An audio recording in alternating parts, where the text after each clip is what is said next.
saves it! Can you believe that? And now it's official. That's another save! 3 out of 3 for Melia. He does it again. Kansas City does it again. And they advance to the next round.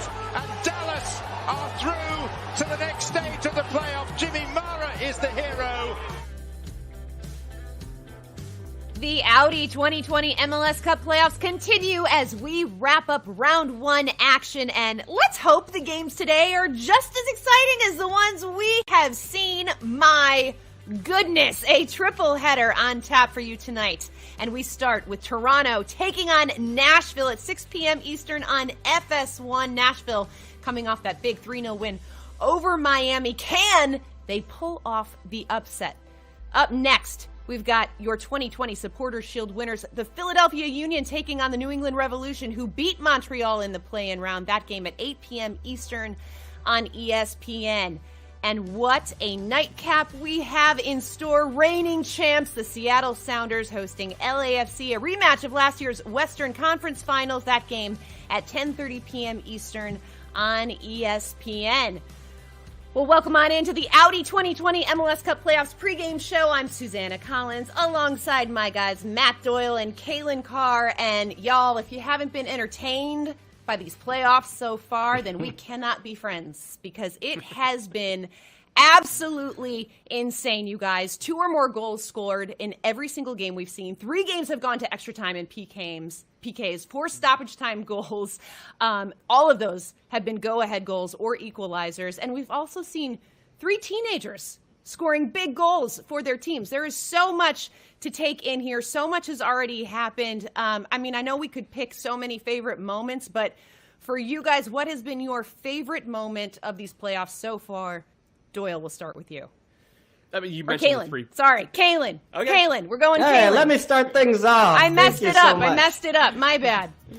Doyle, always trying to jump in on me there. But look, when you look at the young players that have stepped up in a big way, and I'm sure Doyle will get to the Play Your Kids movement happening. That's all fine and good, but Susannah, it's all about Wando. Playoff Wando. I mean, just when you thought this guy maybe playing his last match, had missed a big chance, Busio comes down, the 18-year-old scores, but wait a minute.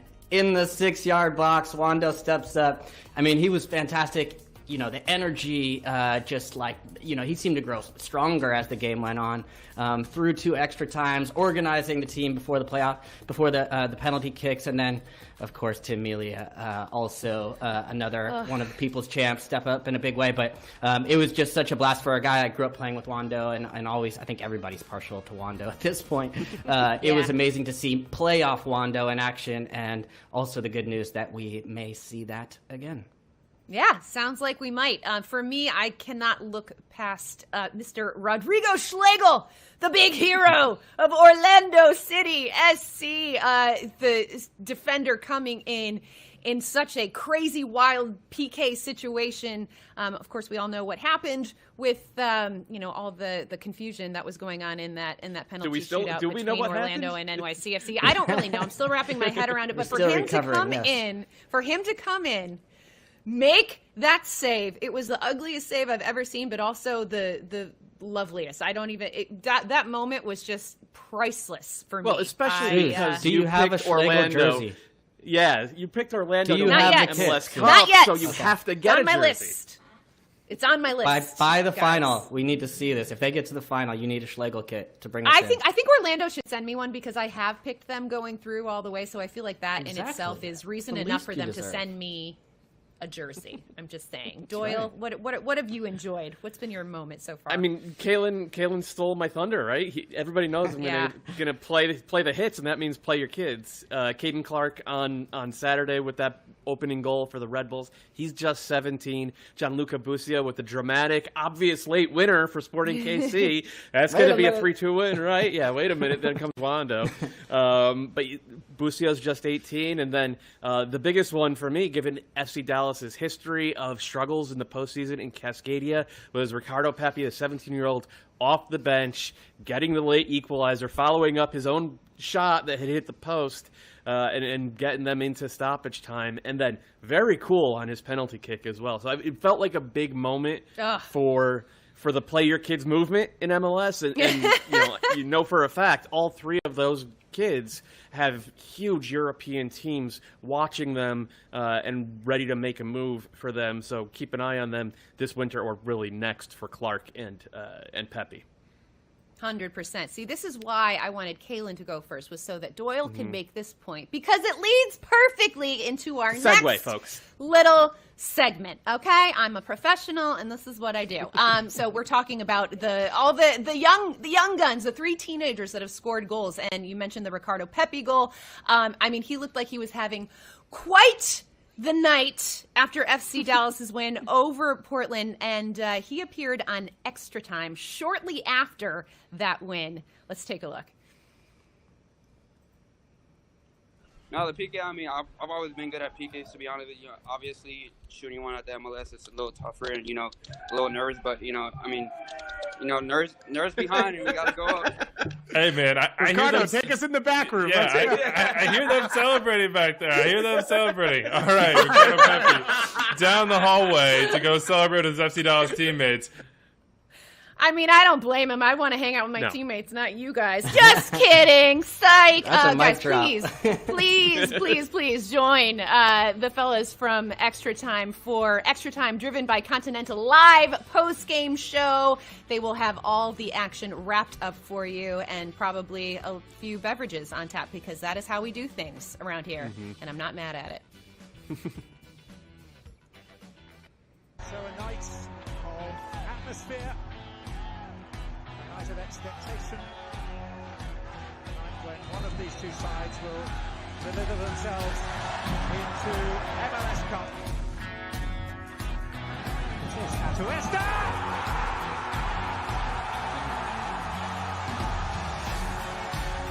Aladero. Rui Diaz gave his marker the slip and equalises. Now it's Ladero, and Ladero has turned this game on its head. Here's Rui Diaz, he has a chance, he scored! Their dream has died here. It is Seattle who have proved to be the sounder of the 2. A 3rd MLS Cup appearance in 4 years. Coach, a lot of intensity in this building. How are you feeling after that match? I feel a lot better than Bob.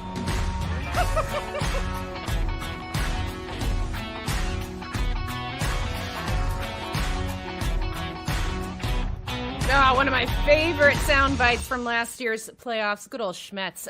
Guys, it's the rematch we've been waiting for in these playoffs. Seattle against LAFC. And as we saw last year, it was Seattle taking down the 2019 Supporter Shield winners in the Western Conference champions. But tonight, we've got some notable absences. The following players not medically cleared to play for LAFC: Brian Rodriguez, Diego Rossi, Jose Cifuentes, and Diego Palacios.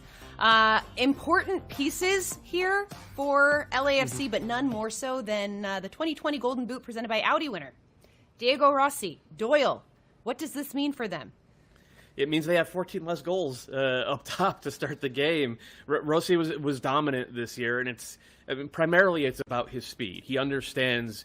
He has elite speed, and he understands how and when to use it, and that's what makes him different, or a difference maker, not just in transition, but in possession. And we all know that LAFC are so good when they have the ball. He is able to find those little moments when they have other teams backed into their final third, and they just eliminate players off the ball, like you saw right there. It's so good, and to be without that, that's really tough. At the same time, between Bradley Wright Phillips and Carlos Vela, they have 3 golden boots. So they still have a lot of firepower up top if those 2 guys are healthy. So I'm not going to feel too bad for LAFC in terms of the attacking firepower they're without here. Doyle, I like that. I didn't quite put 2 and 2 together, but yes, 3 golden boot winners. And as you mentioned, they do have Carlos Vela, who, since he has returned in those 4 games, he has 2 goals and an assist. He played the whole 90 minutes on decision day. Kaylin, is that enough for LAFC to pull this off? I think it's going to be difficult. The best thing to have going for them is the three behind the front three, which will be intact. And so much of their trouble has been with trying to mix and match pieces. But it will be Atuesta, Mark Anthony Kaye, and Latif Blessing, and that will provide a foundation for everything going forward. But yes, the pressure will be on Vela. And I don't think he's at his best yet. He's got 2 goals, 1 assist in 4 games back. The good news is he has a full 90 in decision day, so that bodes well. But he just looked a little bit off. The good news is, even a not completely match-fit Carlos Vela is still about, 2 steps better than most any defender in the league. So, I mean, it hasn't been easy, and I would expect Seattle to be physical, and that's a part of this in the playoffs, is to test him at every possible measure to see if that injury's okay, if he's up for it. We've seen Seattle do that in the past, most notably right here with Arriaga, putting his shoulder in, playing right on that edge. Wow. That's the way Seattle has always played, where it's not 1, 2, 3, get his numbers as many times as you can around him. Test out that physicality. That's a part of the playoffs. That's just a part of the game, and it's going to be more of the same today. Well, we have talked at length about how good Seattle have been in the postseason. 12 playoff wins for them since 2016, more than any other team in MLS. Doyle, if the Sounders can get past LAFC, are they the clear favorites in the West, despite KC, the number 1 seed, still being in this thing? I think they are. And I think KC, I'm sure, think they're going to win it, but KC would probably happily give up the mantle and say, yeah, the Sounders, they're the ones who are the favorites. We'll be the underdogs if we get that far. And the Seattle have earned it over the past 4 years by being very simple in what they do. They play out of a 4-2-3-1, a very basic formation. There are no frills to it. They get the ball on the foot of Nico Ladero, who is the most high usage and hardest working number 10 in the league, and he's able to eliminate defenders with his passing and sometimes with his dribbling as well, and that puts the attackers into good spots. And the attackers they have are guys like Raul Ruidiaz, who is, he has scored or assisted in literally every playoff game he's ever played in, and Jordan Morris, who we saw come up big for both the U.S. and Seattle last year. They've gotten good contributions from other guys as well, but it's a very simple formula. And if you don't mess up that formula, if you don't try to fix what's not broken, you're going to go far pretty much every time you make the playoffs. Well, a potential for a lot of goals in this game. Seattle and LAFC were two of the 3 highest scoring teams in the league this season, and that is good news for the Audi goals drive progress during the Audi 2020 MLS Cup playoffs. Audi will be donating to the MLS Academies as part of their Audi goals drive progress program. Each goal will be worth $2,000, and in the playoffs, we've seen 24 goals so far, so we are at $48,000, you guys. And these 2 goals that you just saw, P.S., those are Academy kids, so look where your money's going. We love to see it, y'all. Well, our second game tonight, the Supporters Shield winners, Philadelphia Union, taking on the New England Revolution at 8 p.m. Eastern on ESPN. Now, these are 2 teams, fellas, that know each other pretty well, especially this season. Here's what Bruce Arena had to say about this matchup. Well, we got to get a scouting report on Philadelphia. We're not that familiar with them, so we got a lot of work there. Kidding aside, this will be. I think this is our 6th game this year against Philadelphia, or 5th game, and whatever. And I think when we arrive in Philadelphia, they're going to give us the Supporters Shield because we earned it for them with all the points they got against us. Oh, Bruce, just confirming it for him. This is going to be the 5th time these 2 teams have met in 2020. And the Union have pretty much had the Revs number. That first game was a scoreless draw, but then every game since then, it has gone to the Union. So my question, fun little stat, guys, for you. Anthony Fontana, P.S., has 3 goals in 3 appearances against New England this year, so could be a factor here tonight. But Kaylin, question for you. Is it hard to beat the same team 4 times in one season? How difficult is that to do? It's tough. I think this year we've seen it more often than not just because of the way the schedules have put teams regionally closer together. I would say in this case, it just reveals it's a tough matchup for New England. I think generally they struggle a little bit with this Philly team because of the mobility, especially around the center of the pitch. Philly is able to really push and pull you in a lot of different directions. And I think with Aronson and Montero, it can become a tough matchup for this team with Caldwell and them to try and really corral that middle of the pitch. So part of it also happens to turn into a little bit of a psychological battle where the Union have their number. And we saw it on decision day as well again, where they came out a little bit slow, but then one thing changes, and then the next comes, and this Philly team is flying. They've beaten this team a bunch of times at home. And so I think that the psychological battle as well gives Union, on top of just the mobility factor, a big edge. It's not the same team, though.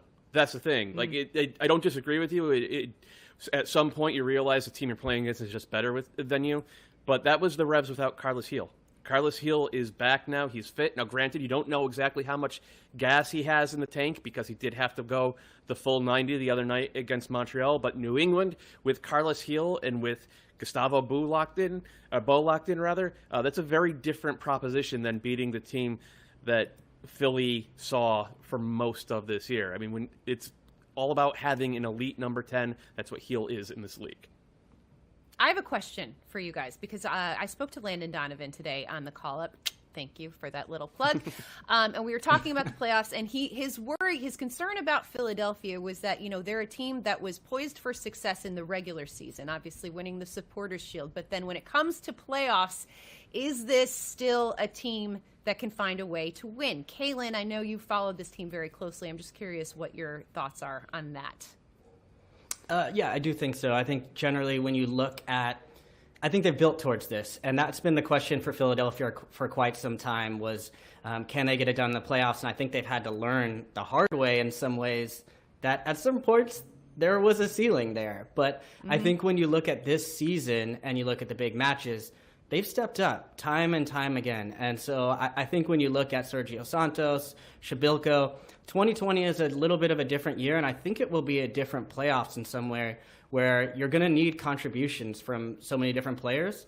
And I think they've tested some young guys in the past, whether it was Aronson, McKenzie, or others that maybe quite weren't ready in years past, but have stepped up in a big way now. And then if you need some leadership, you've got Alejandro Bedoya, and we'll see about Blake in net.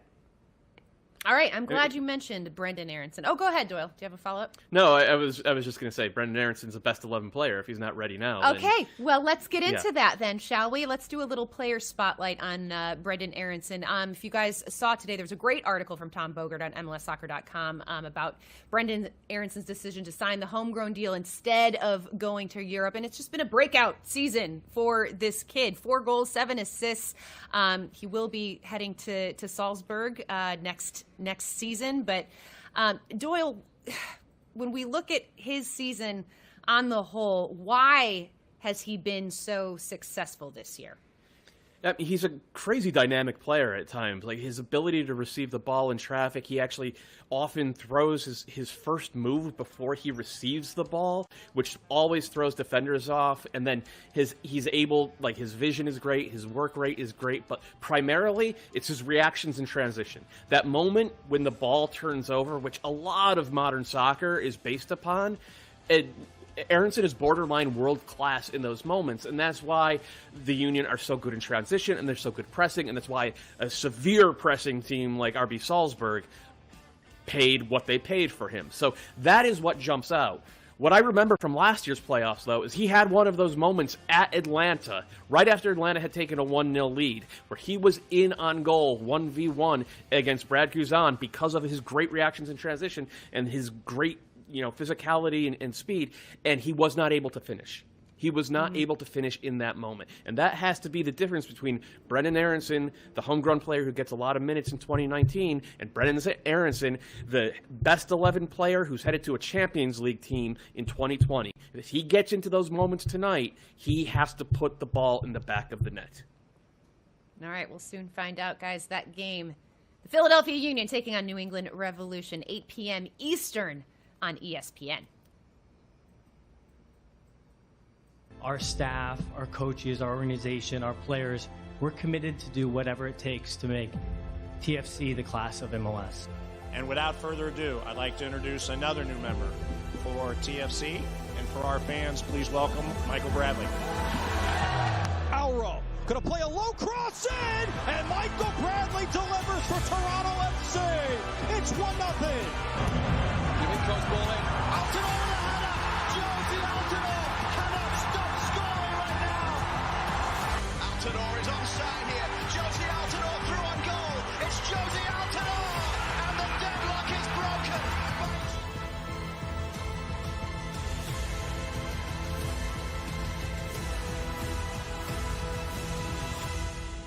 Undeniable how good Toronto has been in the playoffs, as we just saw, and the two big factors for them, Michael Bradley and Josie Altidore, the OGs of this Toronto dynasty, if you will. But they missed a total of 21 games of a possible 46 this season. Doyle, is this sort of the last chance for those two guys to help continue to build the TFC dynasty?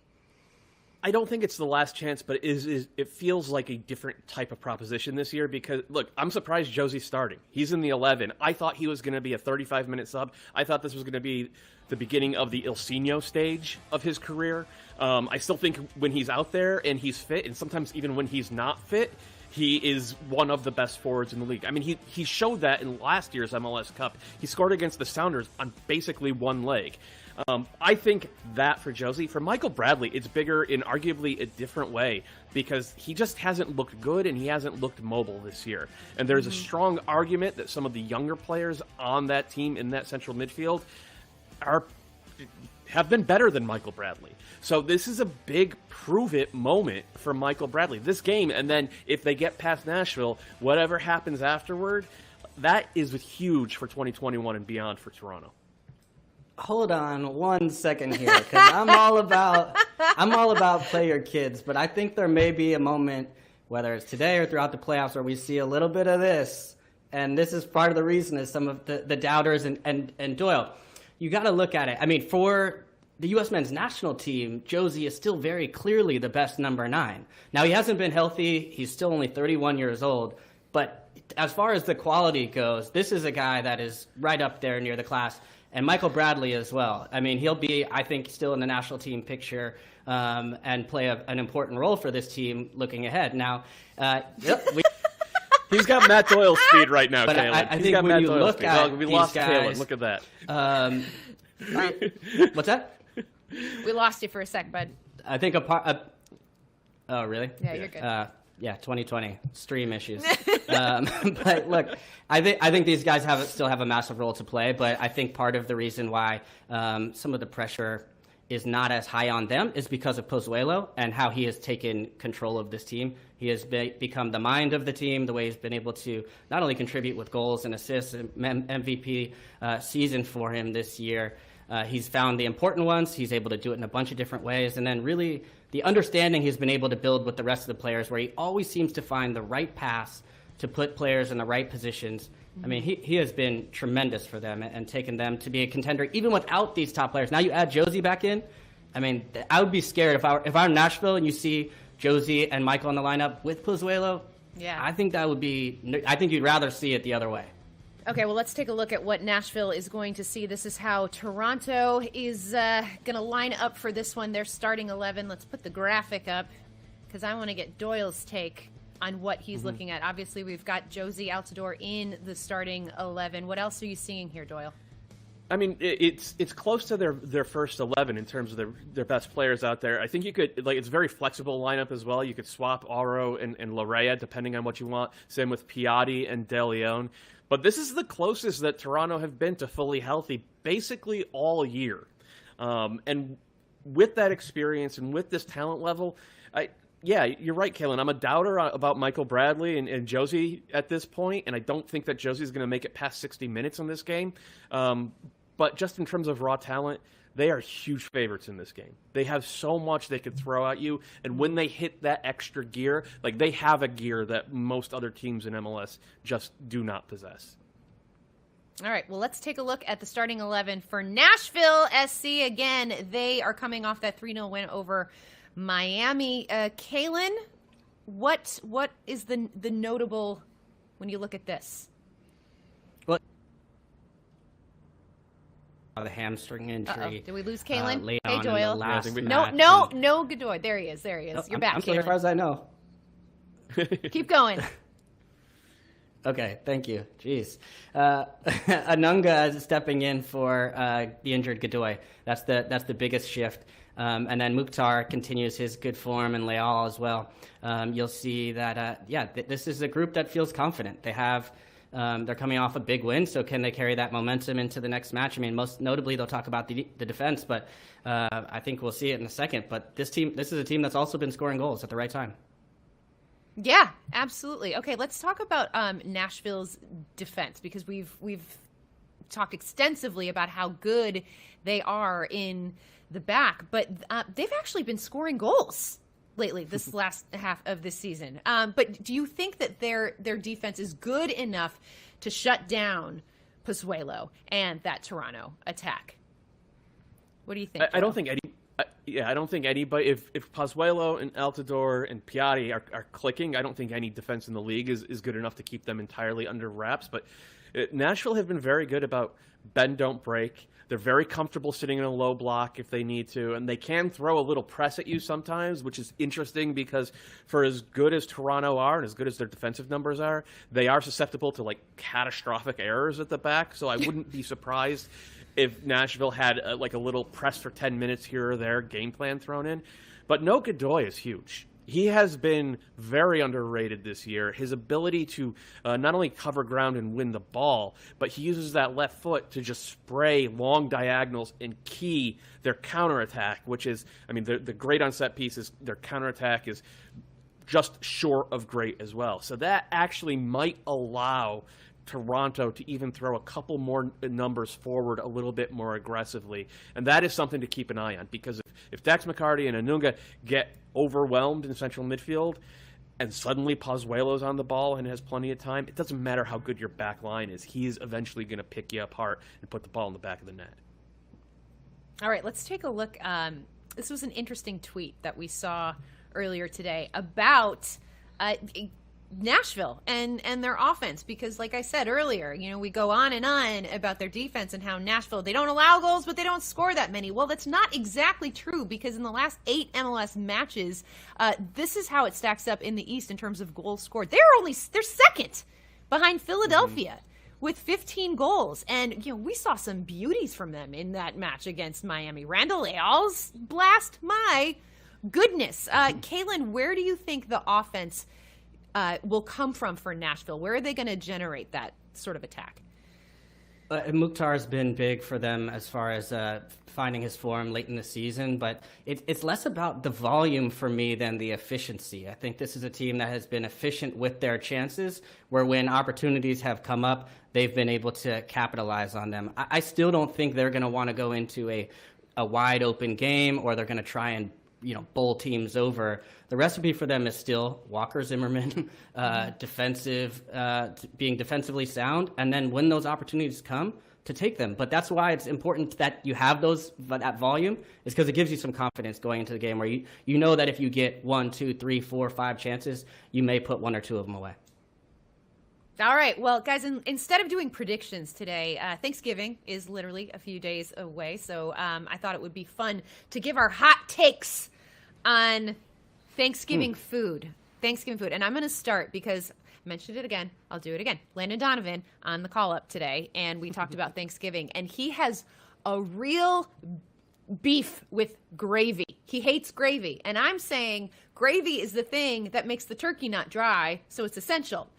So I just thought that was a very bizarre take on Thanksgiving. I've never heard anyone be like, no, screw the gravy. Like, that was just very, very bizarre to me. Doyle, I'm sure you've got some sort of hot take here. I'm with you on the gravy thing. You need gravy, especially for if you're going to do like a regular roast turkey. But like really cultured people know that you have to fry your turkey. You have to just get the big deep fat fryer. You dunk that bird in. Make sure it's thawed though, otherwise it'll explode and your house will burn I don't down. have fire insurance in my studio apartment in Brooklyn, so that's probably not going to fly. Kaylin, any hot takes on the Thanksgiving spread? In normal times, I do joint Thanksgiving with a Hawaiian family friend, and so we have spam. That's fun. Spam musubi as well. Turkey, spam musubi is good. Spam yes. musubi on the side. God, so that sounds delicious. You know, bit different, but yeah. Oh, 2020. Well, at least we have some soccer to look forward to tonight, guys. It all kicks off in just a bit at 6 p.m. Eastern. Toronto taking on Nashville. Then at 8 p.m. on ESPN, Philadelphia against New England, and then the final game of the evening, Seattle against LAFC at 10:30 p.m. Eastern on ESPN. And guys, thank you so much for tuning in. Enjoy all the soccer tonight. Happy Thanksgiving. We'll see y'all real soon.